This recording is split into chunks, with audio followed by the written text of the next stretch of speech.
3W Boboko ya Boka. Boboko ya Boka.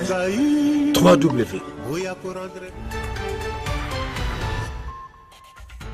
Une des premières choses que nous devrons faire, que j'inviterai la classe politique à faire, c'est de réfléchir sur ce mode d'élection des gouverneurs de province et des sénateurs. C'est ce mode d'élection qui est à la base de la corruption.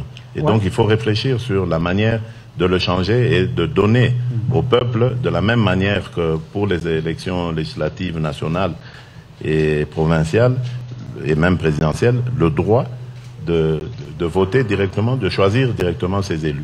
Et donc pour terminer avec cette question de la corruption, je dirais le combat contre la corruption, je le dis et je l'affirme, sera une de mes priorités. Je combattrai la corruption avec toutes les méthodes démocratiques possibles, mais jusqu'à ce que celle-ci sera totalement éradiquée de notre société.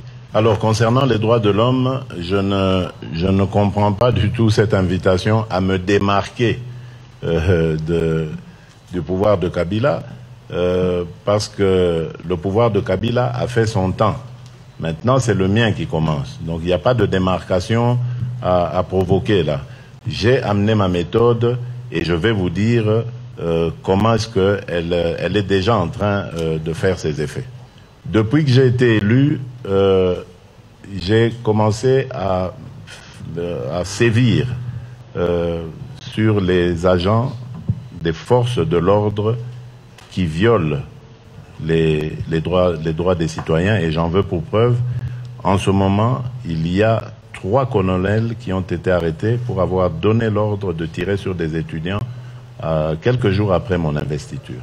Au niveau de la télévision nationale, la télévision officielle, qui ne donnait pas accès à l'opposition, aujourd'hui, elle le fait.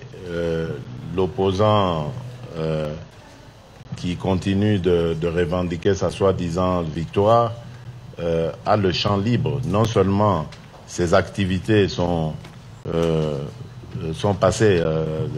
passent dans les médias sans censure, mais en plus, lui-même a la liberté de circuler et de tenir ses réunions publiques sans aucune entrave des forces de l'ordre, comme on pouvait le constater il y a encore quelques semaines.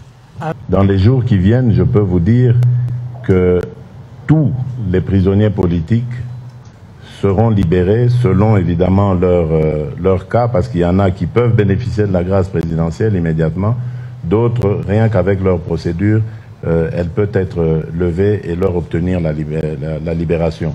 En tout cas, ce qui est certain, c'est que tous les prisonniers qui sont retenus pour des raisons politiques dans les prisons du pays seront libérés dans les jours prochains. En ce qui concerne l'ANR, l'Agence nationale du renseignement, qui était la police politique depuis toutes ces années, depuis notre indépendance, la police politique du pouvoir, va être requinquée. On va lui redonner un autre visage plus humain. Et j'ai d'ores et déjà donné l'instruction pour que tous les cachots de ces services soient fermés et qu'on ne puisse plus retenir des individus dans ces endroits uniquement à cause de leurs opinions politiques. Ça n'arrivera plus. Et je sais que c'est une question de temps aussi, parce que certaines habitudes sont restées. Mais croyez-moi, avant la fin de mon mandat, on ne parlera plus d'arrestation arbitraire en République démocratique du Congo. Merci beaucoup. Thank you very much. I know you got more questions, but trust me, answers speak volume. For now, 3W Boboko ya Boka. Boboko ya Boka. 3W.